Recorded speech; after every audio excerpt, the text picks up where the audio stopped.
Hola, muy buenos días, amigos que están siguiendo, ¿verdad?, esta transmisión.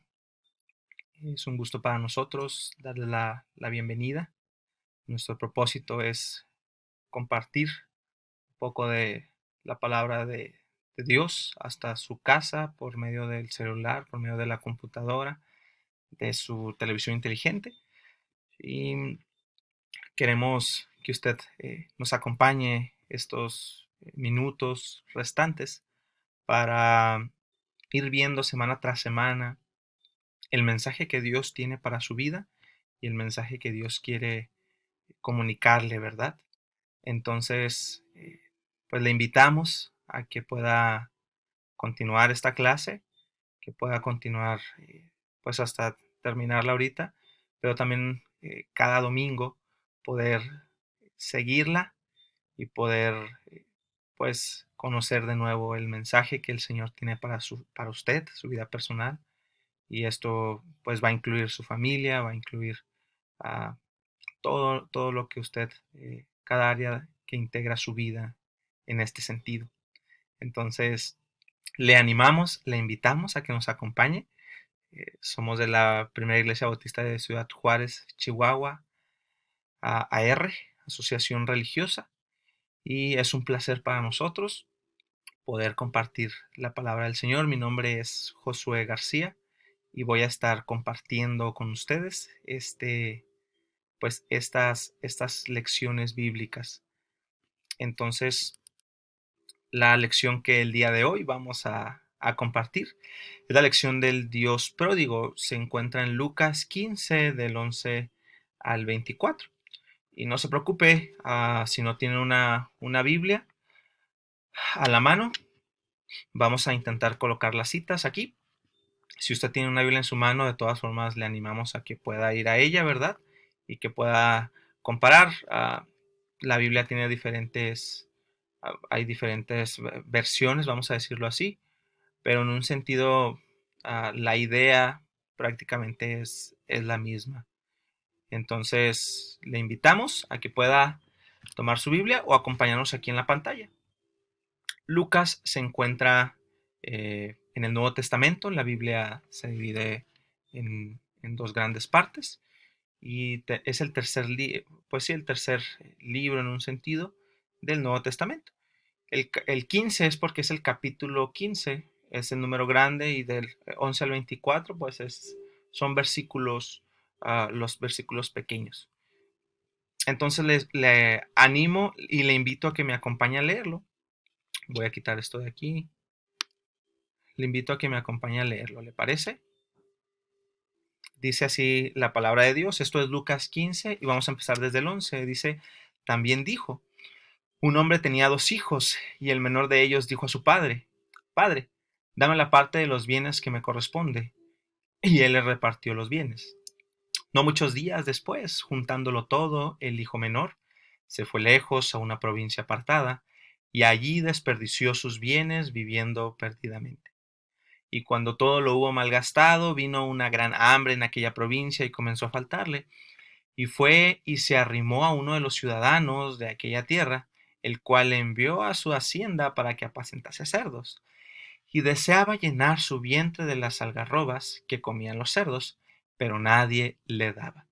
Y volviendo en sí, dijo, ¿cuántos jornaleros en casa de mi padre tienen abundancia de pan?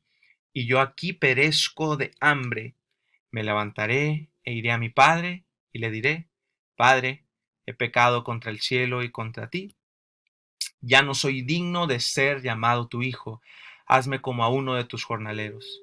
Y levantándose vino a su padre, y cuando aún estaba lejos, lo vio su padre, y fue movido a misericordia, y corrió, y se echó sobre su cuello, y le besó. Y el hijo le dijo, Padre, he pecado contra el cielo y contra ti, ya no soy digno de ser llamado tu hijo. Pero el padre dijo a sus siervos, sacad el mejor vestido, y vestidle. Poned un anillo en su mano y calzado en sus pies, y traed el becerro gordo y matadlo, y comamos y hagamos fiesta. Porque este mi hijo muerto era, y ha revivido, se había perdido, y es hallado. Y comenzaron a regocijarse. nosotros acostumbramos orar antes de cada clase y pedimos al Señor, a Dios, al Dios del universo, al Dios del cielo, el creador del cielo y la tierra, que Él sea quien nos ayude a entender, porque esta es, creemos su palabra. Entonces le invito también a que me acompañe a orar y pedirle al Señor que nos ayude a entender esto que acabamos de leer. Dios, en el nombre de Jesús y por sus méritos que hizo en la cruz del Calvario, muriendo por nosotros, nos acercamos a ti, pidiéndote, Padre, que tú nos ayudes, pidiéndote, Padre, que tú estés con nosotros, con cada uno de los que están eh, mm, siguiendo la transmisión, Padre. Rogamos que tú nos ayudes a entender esta porción de tu palabra y que pues tú sigas, Señor, hablando a nuestras vidas. Que tu Espíritu Santo nos hable. En el nombre de Jesús. Amén. Bueno, entonces tenemos aquí una palabra que vamos a resaltar. ¿Por qué razón?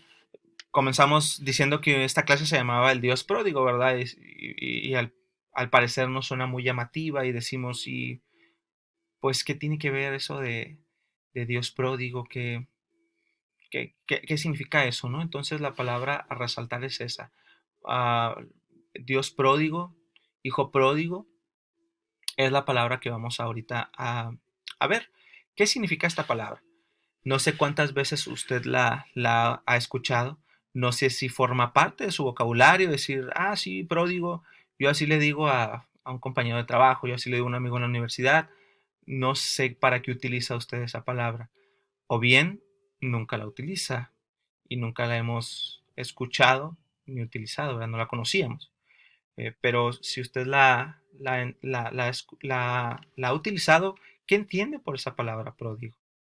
Sí, es una palabra no muy usada, no muy común, pero es una palabra en español, es una palabra que sí se utiliza. ¿Qué entiende usted por esta palabra? Bueno, vamos a ver dos significados aquí.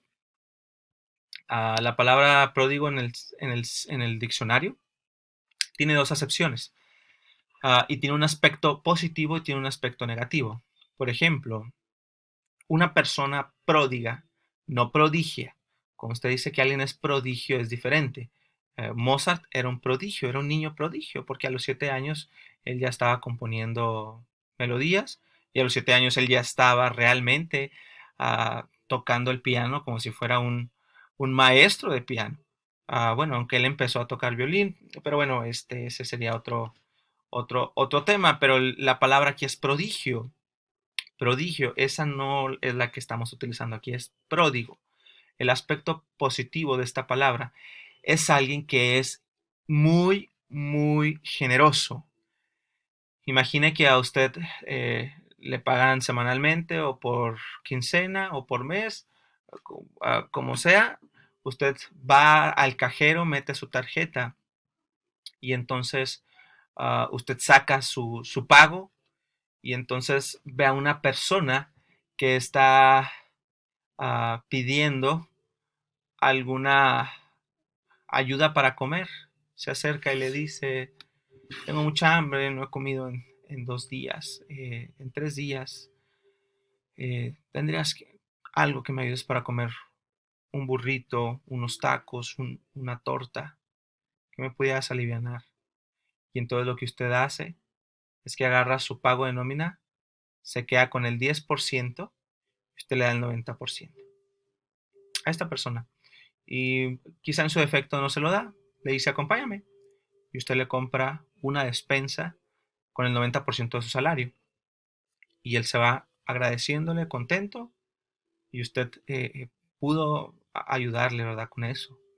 Eso sería un pródigo que usted está siendo demasiado, demasiado generoso. Usted está siendo demasiado generoso para ayudar a alguien, por el bienestar de alguien.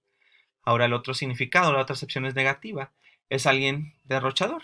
Entonces imagine que usted toma su mismo pago semanal, quincenal, mensual del cajero y usted está muy contento, ¿verdad? Vamos muy contentos y entonces lo tomamos y decimos, voy a entrar aquí a esta tienda de tenis, esta tienda de ropa. y usted gasta el 100% de su salario para comprar demasiada ropa. No estamos hablando de que usted compró un par de zapatos o que usted compró algún pantalón.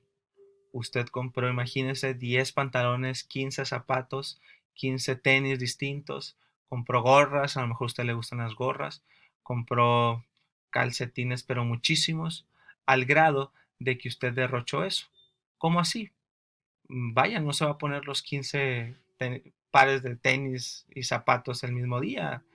O pudiera de alguna manera administrar. Hoy voy a comprar uno, a lo mejor el próximo pago otro, pero administrarlo al grado de que no sea este derrochador en el cual usted tomó todo su dinero y lo colocó eh, sin administrarlo bien en tenis, que sí los va a utilizar, en zapatos, pero mal utilizado, mal administrado.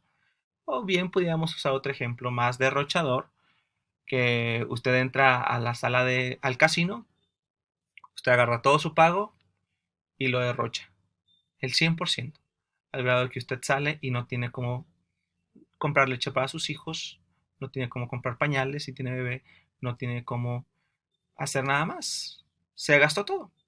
Un último ejemplo sería tomar todo el pago y comprar todo eso de cerveza.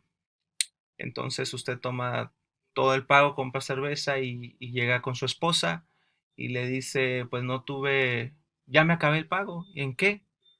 Y usted llega con todos sus cartones de cerveza. Esto sería un pródigo. ¿En qué sentido? En que usted derrocha el dinero, en que usted lo utiliza mal. Entonces una persona pródiga sería alguien, en el sentido negativo, alguien que toma lo que tiene, sus bienes, y los malgasta. Entonces vamos a ver en esta clase rápidamente tres cosas.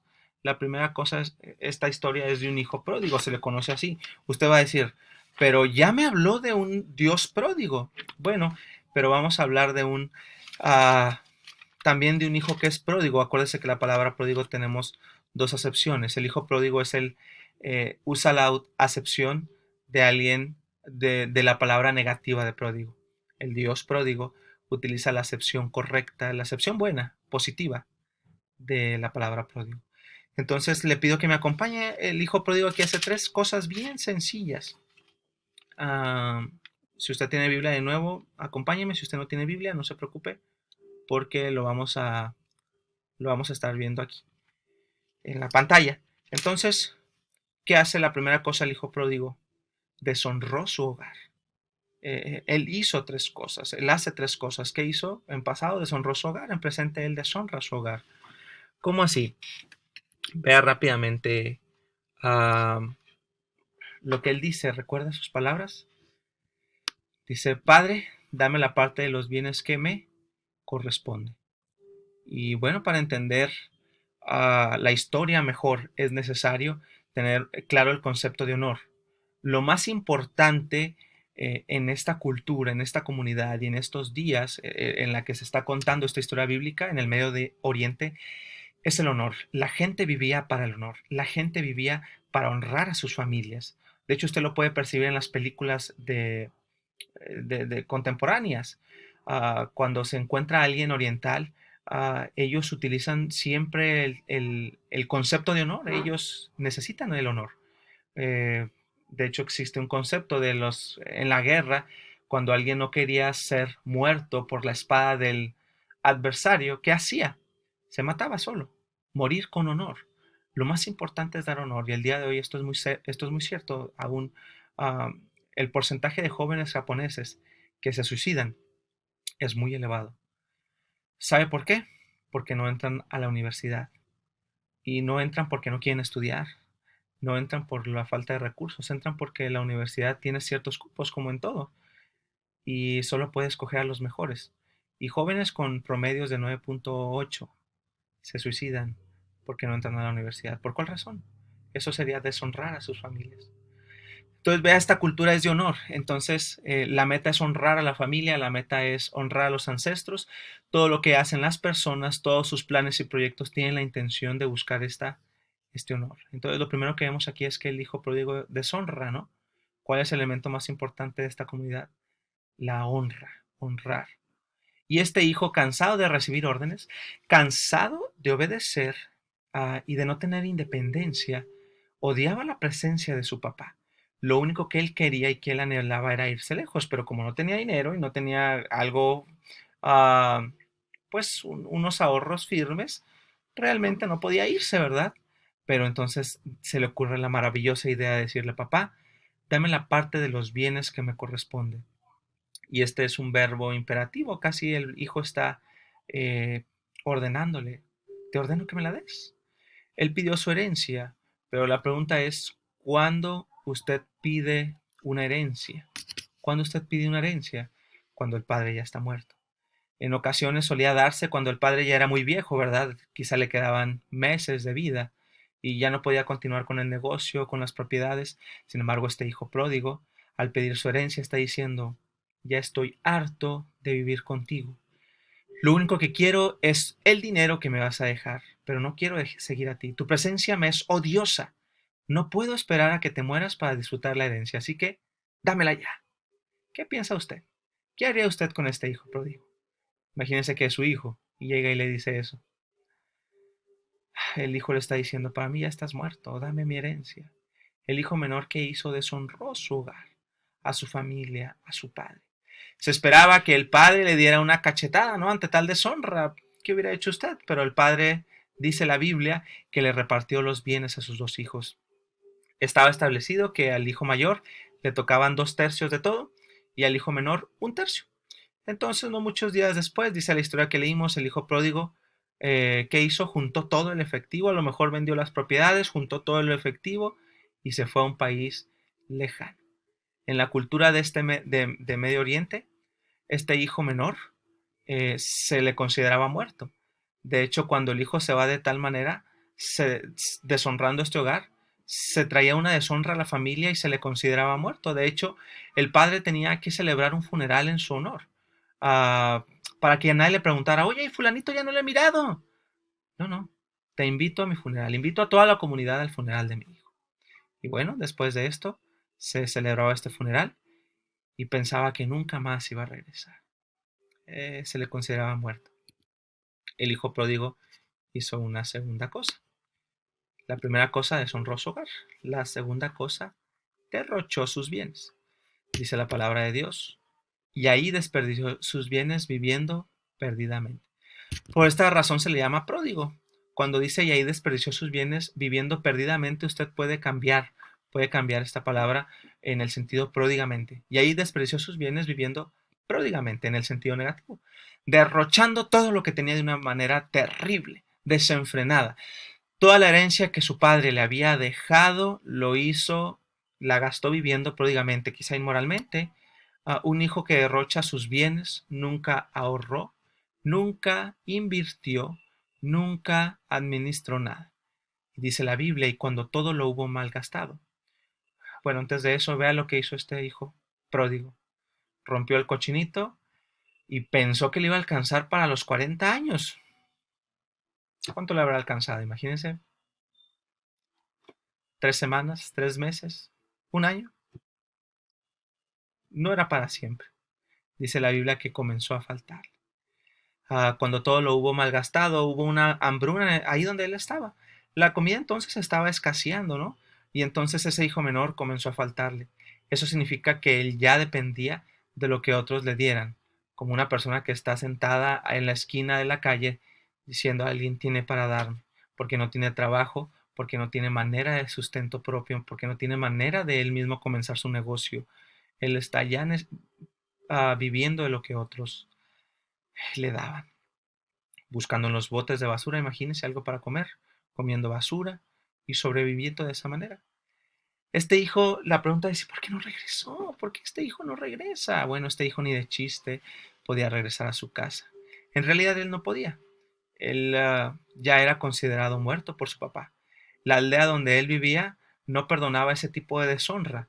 Si él tenía el deseo de regresar, debía enfrentar el hecho de que al llegar a la aldea donde lo iban a agarrar los mismos aldeanos, hagan de cuenta él iba a entrar y lo iban a agarrar y lo iban a poner en medio. Iban a empezar un festín, iban a hablarle a sus hijos y le iban a decir, hijo, mira este, es un ejemplo de lo que tú no puedes ser. este hijo se fue, deshonró su hogar.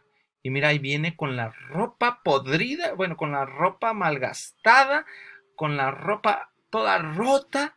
Mira, la barba no se ha bañado. Y búrlate, hijo, dile, ja, ja, ja, no eras tú el que te fuiste muy orgulloso con el dinero. Y la gente lo iba a colocar ahí, ¿no? Los mismos adultos iban a burlar de él. A ver, ¿dónde está aquel que se había ido? Pensaste que la herencia te iba a durar para siempre. Eso pasa por deshonrar. Los ancestros están mal, están enojados contigo. Bueno, quién sabe qué les iban a decir, ¿verdad? Pero ah, el orgullo no le iba a permitir tampoco regresar. ¿Cómo así? Ah, la deshonra también para él no iba a ser fácil. Entonces se arrimó a un ciudadano del país, dice la Biblia, para que lo contratara como siervo. Sin embargo, el hombre que había llegado a esa ciudad, el hambre que había llegado a esa ciudad, perdón, era tan grande que el ciudadano lo manda a su hacienda para que alimentara a los cerdos. Aquí dice la Biblia que el hombre, pues tampoco tenía dinero. Ah, era una crisis en la sociedad. Él tampoco tenía dinero para contratarlo. Entonces le dice, mira, si sabes qué, vete ya a una hacienda que tengo, ya tengo cerdos. Cuídalos allá y si te encuentras algo adelante, cómelos. El hombre no le estaban dando un salario, porque la Biblia no dice que recibía salario y que él empezó a salir adelante, no. Dice que lo mandó allá. Pues este hombre dijo, no tengo dinero, no tengo nada, si quieres, allá adelante. Vete allá a cuidar cerdos y si te encuentras algo de comida, adelante. Lo mandó a su hacienda para deshacerse de él. Nunca le dio un salario. Y el versículo 16 que leímos ahorita dice que el mayor anhelo de este hijo era llenar su estómago con las algarrobas que comían los cerdos. Las algarrobas son un fruto del árbol de Asia llamado algarrobo, que son tiras como una especie de chícharos por dentro. Si han visto las vainas, esa que tiene chícharos, así eran las algarrobas, pero no era lo que había dentro, sino era la cáscara. Eso es comida para animales. De hecho, se usó como alimento en la Guerra Civil Española, pero eso fue porque no había alimento. Pero en la actualidad, esto solo se usa para animales y se usa en la industria farmacéutica, pero esto no es para que alguien lo coma. Entonces se dice que el cuerpo humano no puede procesar tal alimento, que no es muy apto para el consumo humano. Y vemos que este hijo menor, que no tiene nada y que nadie le daba, él era un joven judío, y para los judíos el cerdo era un animal inmundo. Este hijo había caído en lo más bajo, había tocado fondo. Y bueno, no había cosa más repugnante para un joven judío que donde él se encontraba. Yo quiero hacerle la pregunta, ¿usted qué hubiera hecho si usted hubiese sido este joven? ¿Qué actitud hubiera tomado después de derrochar todo? Dice la Biblia que él, volviendo en sí, es como si hubiera despertado de su sueño, como si le hubieran dado un fuerte golpe de cabeza y ahora despierta y dice, ahora todo cobra sentido. El primer pensamiento que tuvo fue, ¿cuántos esclavos y siervos en la casa de mi papá tienen abundancia de pan? Yo aquí me estoy muriendo de hambre. Eh, Muchos no despiertan de este tipo de sueño y se quedan en la casa, se quedan, perdón, en este lugar con los cerdos muriéndose de hambre. Muchos tratan de vivir como si nada pasara y niegan el hecho de su condición. Muchos encuentran consuelo al pensar que no son malos, como la Biblia quiere hacerlos pensar, ¿no? Y al final de cuentas nos va a ir muy bien. Muchos pensamos así, en una cuestión espiritual. Nosotros somos como este hijo pródigo. Vivimos lejos de Dios. Somos como este hijo pródigo. Vivimos vidas desgastadas lejos de Dios. Y en un momento nos encontramos donde este hijo se encontraba. ¿En dónde? Pues en prácticamente con hambre espiritual. Esta hambre espiritual la sabemos cuando la intentamos llenar con cosas como la es la cerveza, como lo son las amistades, como lo es la fornicación, como la es el adulterio, como la es la pornografía, como la es el chisme, como lo es el trabajo, trabajar de 5 de la mañana a 11 de la noche todos los días. Y usted va a decir, acá, ¿y eso cómo es vivir perdidamente? Bueno, es vivir lejos de Dios. Y eso es vivir de una manera pródiga en el sentido negativo. Este hijo sabía que su papá era generoso, que era pródigo en el sentido positivo. Él sabía que sus siervos de la clase más baja tenían pan de sobra, porque él les daba. Y dicen, ¿cuántos jornaleros? ¿Cuántos que cuidaban el ganado? ¿Cuántos que cuidaban las gallinas? ¿Cuántos que cuidaban alguna cosa? Los que pues cuidaban a los camellos, los que cuidaban a las ovejas, los que cultivaban el grano, los que cuidaban la casa. Eran muchos. Había mucho espacio también para él. Y entonces él comenzó a pensar y dijo, voy a levantarme y voy a decirle, papá, ¿sabes qué? He pecado contra Dios, contra el cielo, contra ti, no soy digno de ser llamado tu hijo. Hazme como un siervo, como un esclavo tuyo. Él le iba a suplicar a su padre de la manera más atenta y de la manera más humilde que su padre le contratara como un esclavo, más en su casa. En ese tiempo la única manera de regresar era por una manera llamada restitución. Él deshonró a su familia, gastó toda la herencia, ahora debe ser un esclavo y debe restituir todo. Si el padre le dio 800,000 pesos de herencia, él tenía que restituir esto y el orgullo también de su familia tenía que restituirlo. Él tenía que pagar primero todo lo que había derrochado. Entonces, imagínense, gastó 800,000 pesos y entonces él tenía que trabajar para pagar eso. Había algo aquí interesante, ¿no? El proceso para regresar era muy complicado porque ah, él tenía que tragarse su orgullo, ¿no? De lo contrario iba a morir ahí de hambre. Tenía que venir a su papá. Después de años, antes de eso, ¿verdad? Tenía que haber un juicio.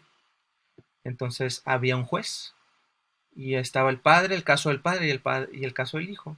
Y el juez, hermanos, también tenía que de alguna manera dictaminar, ¿verdad? Si él regresaba o no. Y aquí se le daba al padre cierta autoridad. Si el padre decía, no, no, no, yo no lo voy a recibir aquí en mi casa, juez, vámonos. Yo ya celebré un funeral. El proceso era difícil y complicado. Pero aun si el padre decía sí, tenía que restituir el hijo todo, ¿no? Después de años de duro trabajo como esclavo, después de restituir todo, uh, quizá el padre en la audiencia final le conceda un perdón y ya no sea un esclavo, sino sea un hijo de nuevo. ¿En cuántos habrá desperdiciado todo? ¿Cuánto usted cree que él habrá desperdiciado todo? Imagínese un año. ¿Cuánto tardaría en restituir todo? Para que al final el padre diga, bueno, ya me restituyó, voy a pensarlo si él vuelve a ser mi hijo. No había otra opción. Aquí era quedarse o morir. Era regresar y vivir o quedarse ahí y morir. Este padre tenía dos hijos. El menor era un hijo pródigo que deshonró su casa y derrochó sus bienes. La Biblia dice, ya lo vimos, que se arrimó a un ciudadano de aquel país. Y este hijo comenzó a pensar lo que le diría a su padre. Padre, he pecado contra el cielo y contra ti. ¿Usted no ha considerado decir esto a Dios? Sería momento que lo considere. Y entonces tenemos la última cosa que hizo el padre, perdón, que hizo el hijo pródigo. Hizo tres cosas. Deshonró su hogar, derrochó sus bienes y decidió volver a su casa. Decidió volver a su casa. ¿Cómo así? Tenemos en la palabra de Dios, en el versículo 20 que leímos, dice la palabra de Dios, y levantándose vino a su padre. Este hijo pródigo se arrepintió, con sus ropas sucias, con su estómago vacío, con hambre, con su barba crecida, con un aliento podrido y asqueroso, con olor a basura. El hijo meditó en lo que había hecho. Meditó en la casa de su padre había abundancia de pan. Y se arrepintió. ¿Cómo lo sabemos? Porque se levantó y regresó a su casa. No se quedó ahí lamentándose, no se quedó ahí llorando, no se quedó ahí pensando y voy a salir adelante porque ese padre ingrato yo sé que no me va a recibir. Él regresó a su casa, se levantó, agarró quizá la cobija que tenía y tomó un rumbo de regreso a casa.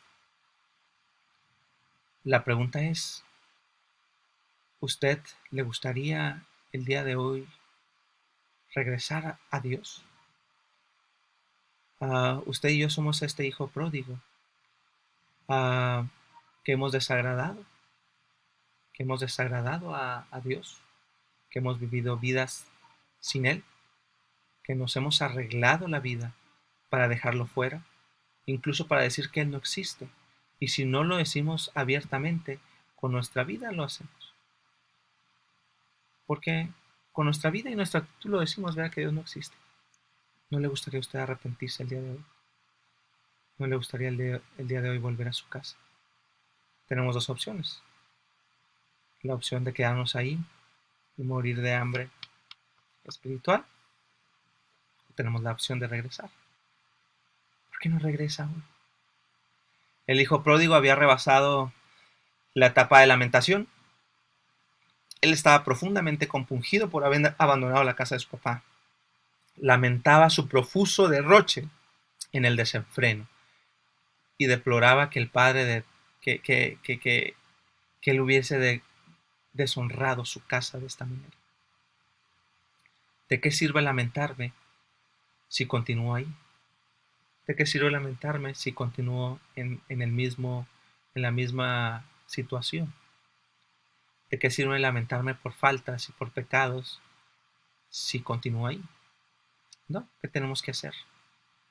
Arrepentirnos, regresar, salir de ese tipo de comportamiento.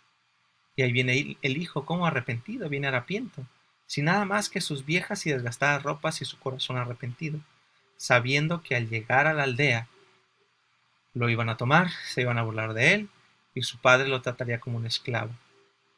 Pero él ansiaba regresar. Entonces el hijo hizo tres cosas: deshonró su hogar, derrochó sus bienes y decidió volver. La historia se trata de un Dios pródigo, en la acepción positiva. Entonces dice la Biblia que el padre corrió y se echó sobre su cuello y le besó. Este padre de la historia es un Dios pródigo, es un padre pródigo, porque él es generoso. Él da todo lo que tiene a su hijo.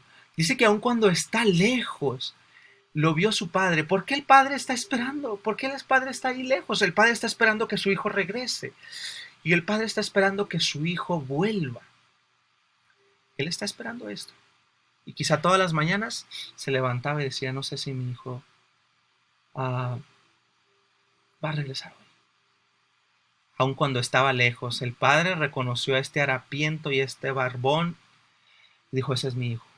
Aún su hijo no entraba a la aldea cuando su padre lo ve desde lo más alto y dice que fue conmovido en sus entrañas, como cuando usted siente aquí en su estómago algo que le retuerce el estómago cuando ve alguna cosa, cuando tiene se lamenta por el estado de alguien.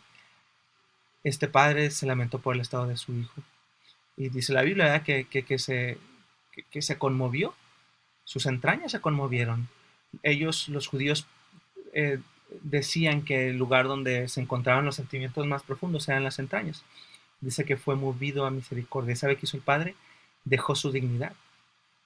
Los jóvenes corren, los adultos jóvenes corren, los niños corren, pero los padres como el que tenemos aquí no debían correr. Ellos además usaban túnicas muy largas, porque era indecente mostrar alguna parte de su pie en esta cultura. Y para correr con bata, las mujeres van a enseñarnos a nosotros, ¿verdad? Que eso es muy difícil e imposible, correr con un vestido largo. Entonces, lo que hizo este padre, ¿qué hizo?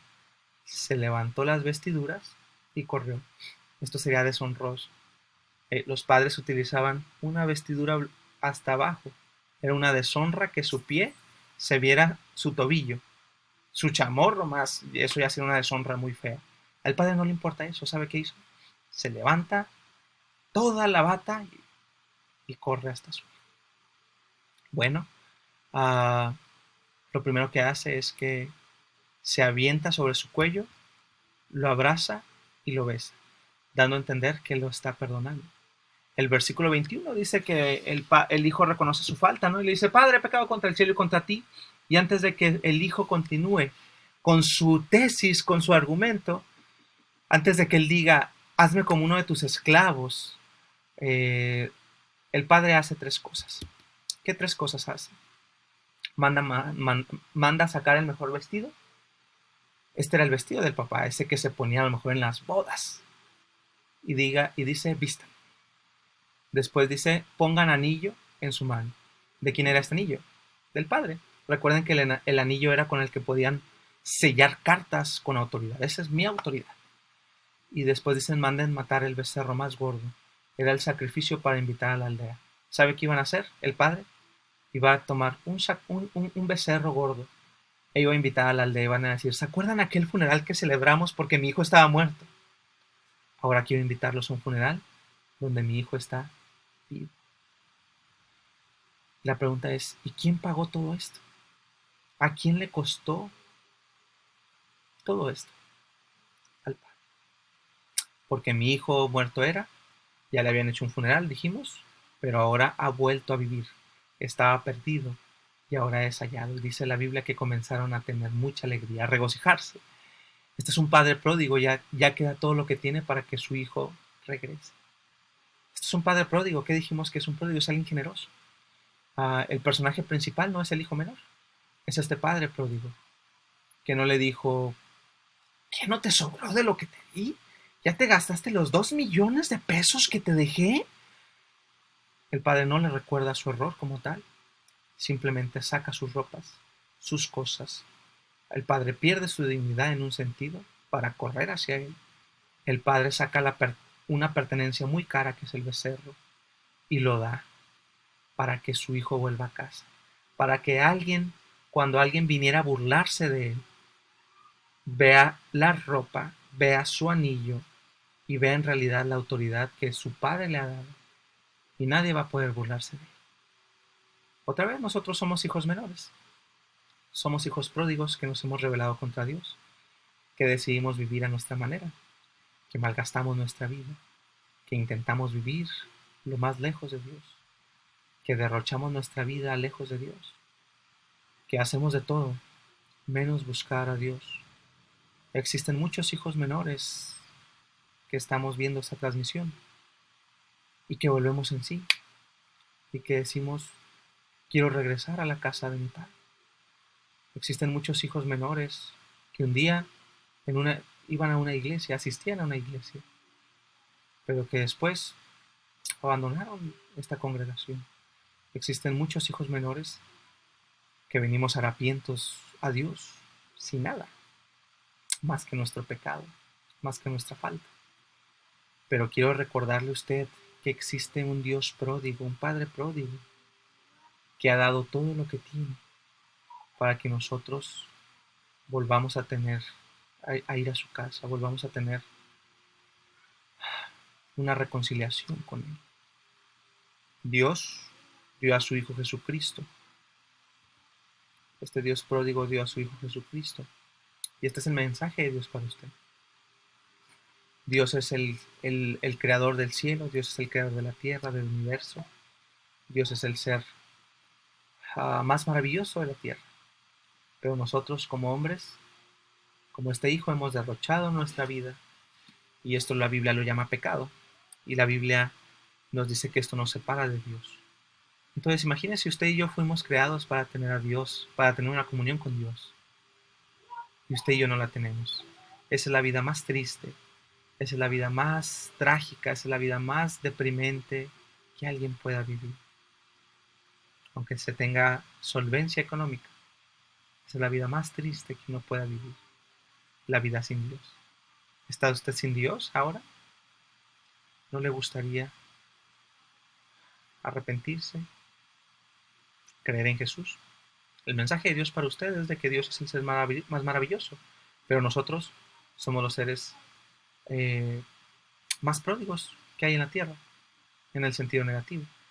Por eso Dios mandó a su Hijo Jesucristo para morir por usted. Mandó a su Hijo Jesucristo para morir por usted y por mí. En esa cruz Jesús está pagando todo su pecado y el mío. En esa cruz Él está pagando todo. Él es el becerro gordo que mandó matar el Padre. ¿Para qué? Para que ustedes y yo podamos tener una relación con este Padre pródigo. Él está pidiendo dos cosas: arrepentimiento y fe. Dice su palabra en Hechos 17:30. Dios ahora manda a todos los hombres en todo lugar que se arrepientan. Dios manda ahora a todos los hombres en todo lugar que se arrepientan. ¿Qué es arrepentimiento? Es dejar esa vida de pecado, es dejar esa vida sin Dios y regresar a Él. Y la segunda cosa que Él pide es que usted crea y confíe en ese sacrificio que Jesús hizo por usted. Que usted confíe que Jesús en esa cruz está muriendo como un sustituto en su lugar. Él está muriendo como un sustituto en su lugar. Jesús murió por usted. Usted tiene que creer en Él, que Él murió en su lugar. Confíe en Él. Confíe que Él va a perdonar todos sus pecados. No importa los que sean, Él los va a perdonar. Él le ha dicho en su palabra: el que a mí viene, yo no le echo fuera. Yo no le rechazo. Yo no le saco de mi casa. Yo no lo corro. Si usted viene hoy a Jesús arrepentido, y si usted viene hoy a Jesús creyendo en que su sacrificio en la cruz del Calvario por usted es suficiente, dígaselo en su corazón, dígaselo a Dios. Ore en su corazón. ¿Le gustaría hacerlo? Yo le invito a que usted pueda hacerlo. Voy a hacer yo una oración, pero usted es una oración personal. Dígale a Dios que le perdone por vivir lejos de Él. Dígale a Dios por aquellos pecados, pídale perdón. Y crea en Jesucristo como su Señor y su Salvador, el dueño de su vida y el Salvador de su vida, para que Él le reconcilie con el Padre. Vamos a orar. Dios, gracias te damos en esta mañana porque nos has permitido ver que tú eres un Dios pródigo, que has dado todo lo que tienes para que nosotros podamos regresar como seres humanos, como hijos pródigos a tu casa, Padre. Por favor, ayúdanos, por favor, Padre. Venimos a ti en arrepentimiento. Perdona nuestros pecados, perdónanos por vivir lejos de ti, perdónanos por vivir